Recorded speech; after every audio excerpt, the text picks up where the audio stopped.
Assalamualaikum warahmatullahi wabarakatuh. Apa khabar semua? Teacher harap semua dalam keadaan yang sihat sejahtera. Okey, minggu lepas kita dah belajar tentang pengertian sejarah. Minggu ni kita masuk subtopik baru iaitu sumber sejarah dan kaedah penyelidikan sejarah. Okey, jom kita mula. Sebelum kita mula, jom kita ulang kaji sebentar apa maksud sejarah yang kita dah belajar minggu lepas. Ada siapa-siapa ingat tak maksud sejarah? Sejarah bermaksud peristiwa yang benar-benar berlaku pada masa lalu. Kamu semua ingat tak pengertian sejarah mengikut para sejarawan yang kita dah belajar minggu lepas? Ada sesiapa kat sini yang bercita-cita nak jadi ahli sejarah? Sekiranya sesuatu cerita itu tidak dapat dipastikan kesahihannya, cerita itu hanya akan dianggap cerita dongeng atau mitos. Contohnya, cerita Pak Kaduk yang malang, kisah Pak Pandir dan juga kisah Badang. Cerita-cerita ini tidak boleh dianggap peristiwa sejarah kerana tidak dapat dibuktikan benar-benar berlaku. Persoalannya, macam mana kita nak buktikan sesuatu peristiwa itu sahih dan benar-benar berlaku? Bagi menjamin keaslian penceritaan dalam sejarah, sejarawan telah mewajibkan penggunaan bukti-bukti sejarah bagi menyokong sesuatu pengkisahan sejarah. Terdapat dua konsep penting yang perlu difahami oleh murid-murid dalam topik ini, iaitu yang pertama, sumber sejarah dan yang kedua adalah kaedah penyelidikan sejarah. Apa maksud sumber dan kaedah penyelidikan sejarah ni? Apa maksud sumber sejarah? Sumber sejarah adalah bukti-bukti yang menyokong kepada sesuatu fakta sejarah. Sumber sejarah memberikan maklumat yang tepat tentang sesuatu peristiwa yang telah berlaku. Terdapat dua jenis sumber sejarah, iaitu sumber pertama atau sumber primer. Sumber pertama adalah sumber yang belum diolah dan sumber kedua atau sumber sekunder, iaitu sumber yang telah diolah dalam bentuk penulisan. Sumber pertama atau dikenali juga sebagai sumber primer merujuk kepada sumber asli yang berada dalam keadaan asal dan belum diolah oleh sejarawan dalam kajian mereka. Okey, jom kita tengok apa contoh-contoh sumber primer. Salah satu contoh sumber primer adalah fosil. Fosil bermaksud tinggalan tumbuhan atau haiwan termasuk manusia yang terawet.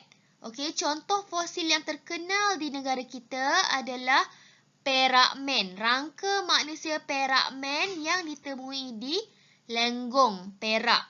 Okey, contoh kedua sumber primer adalah manuskrip. Ini dia manuskrip. Manuskrip bermaksud naskah bertulis sama ada dalam bentuk tulisan tangan atau bercetak. Okey. Contoh manuskrip adalah Hikayat Hang Tuah dan Sulalatus Salatin yang menceritakan tentang zaman Kesultanan Melayu Melaka. Okey. Contoh sumber primer yang ketiga adalah artifak. Artifak ialah hasil ciptaan manusia seperti alat batu, tembikar, senjata dan duit shilling. Okey, salah satu artifak yang paling famous di negara kita adalah keris Taming Sari yang pernah dimiliki oleh Laksamana Hang Tuah.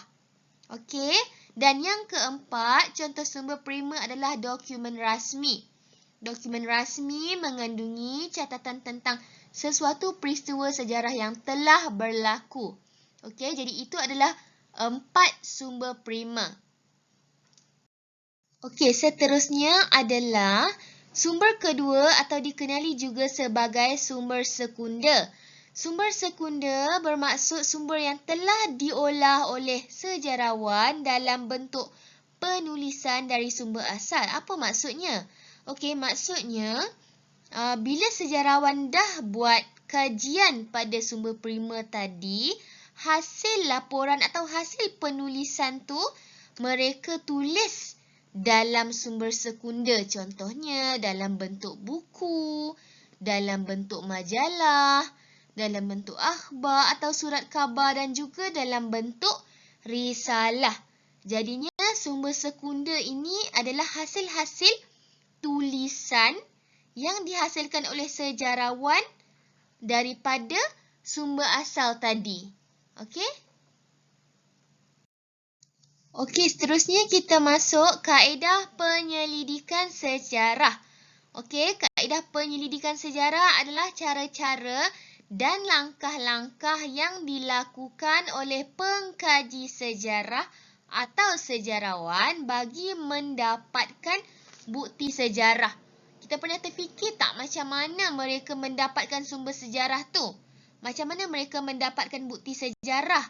Okey, ada 3 kaedah, iaitu yang pertama kaedah arkeologi, yang kedua kaedah bertulis dan yang ketiga adalah kaedah lisan. Apa maksud setiap kaedah ni? Jom kita tengok sama-sama ya. Okey, jom kita tengok kaedah penyelidikan sejarah yang pertama, iaitu kaedah arkeologi. Kaedah arkeologi merupakan proses mendapatkan maklumat daripada bahan tinggalan sejarah. Kaedah ini dilakukan melalui proses gali, cari atau ekskavasi. Maksudnya ahli-ahli arkeologi akan menjalankan proses gali cari bagi mencari bukti sejarah di tempat-tempat yang telah dikenal pasti sebagai tapak warisan sejarah. Antara contoh tapak arkeologi yang terkenal di negara kita adalah di kawasan Sungai Batu di Merbuk, Kedah. Dan antara penemuan rangka tulang manusia yang terkenal adalah penemuan rangka perak man di Lenggong. Usia perak man ni dianggarkan berusia sekitar 10,000 hingga 11,000 tahun. Lama tu ya, itu adalah bukti bahawa di kawasan negara kita ni telah menjadi tempat yang didiami manusia pada zaman awal prasejarah dulu, iaitu pada zaman Paleolitik. Okey? Okey, seterusnya adalah kaedah bertulis. Apa maksud kaedah bertulis? Kaedah bertulis merupakan proses mendapatkan maklumat daripada tulisan dan lakaran. Maksudnya, melalui kaedah ini, sejarawan akan meneliti dan mengkaji sumber-sumber bertulis yang mempunyai nilai dan kaitan sejarah.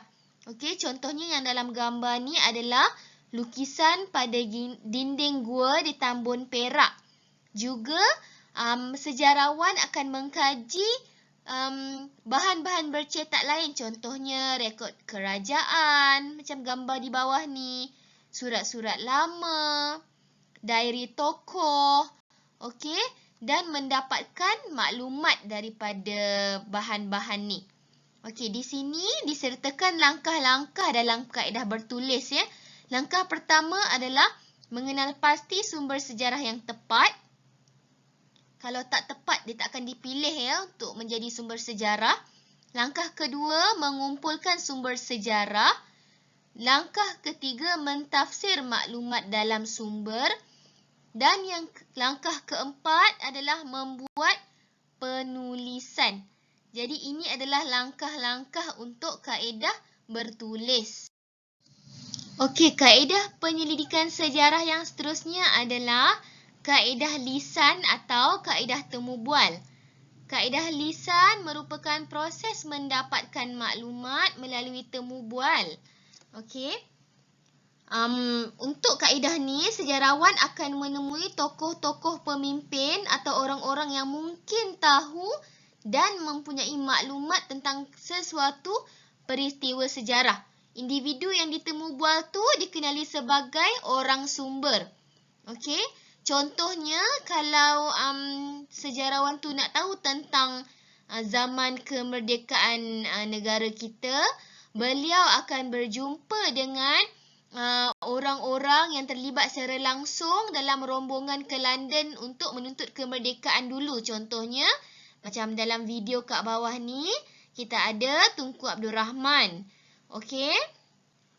Langkah-langkah dalam kaedah lisan pula adalah ada 3 langkah. Langkah pertama, mengenal pasti orang sumber dan menyediakan soalan berdasarkan tajuk kajian. Langkah kedua adalah menemu bual dan merakamkan perbualan. Dan langkah ketiga adalah menyalin rakaman, menyimpan data perbualan dan membuat penulisan. Jadi itu adalah kaedah lisan atau kaedah temu bual. Okey, jadi tadi kita dah belajar tentang sumber sejarah dan kaedah penyelidikan sejarah. Sebelum berakhir, kita recap dulu apa yang kita dah belajar ya. Okey, sumber sejarah. Siapa ingat? Ada berapa sumber sejarah? Okey, yang pertama adalah sumber pertama atau sumber prima. Apa contoh sumber pertama? Okey, bagus. Fosil, artifak, manuskrip dan dokumen rasmi. Ada 4 ya. Seterusnya, sumber sejarah yang lagi satu adalah sumber kedua atau sumber sekunder. Contoh sumber sekunder adalah buku, majalah, akhbar dan risalah. Okey, very good. Okey, seterusnya adalah kaedah penyelidikan sejarah. Yang ni ada 3. Okey, siapa ingat apa? Yang pertama, kaedah arkeologi iaitu ataupun kaedah cari gali atau ekskavasi. Okey, yang kedua adalah kaedah bertulis. Okey, daripada dinding gua atau bahan bercetak tadi. Dan yang ketiga adalah kaedah lisan atau kaedah temu bual tadi. Okey, very good. Well done. Okey, jadi sampai situ dulu sesi pembelajaran sejarah kita pada minggu ni. Okey, jika kamu semua ada sebarang soalan, ada masalah berkenaan topik yang kita pelajari ni, boleh PM teacher di WhatsApp ya. Okey, teacher suka bila kamu tanya soalan. Maksudnya kamu berfikir tentang apa yang kamu belajar ni. Okey, jangan lupa buat tugasan ya. Alright, kita jumpa lagi pada sesi pembelajaran yang akan datang. Assalamualaikum. Bye.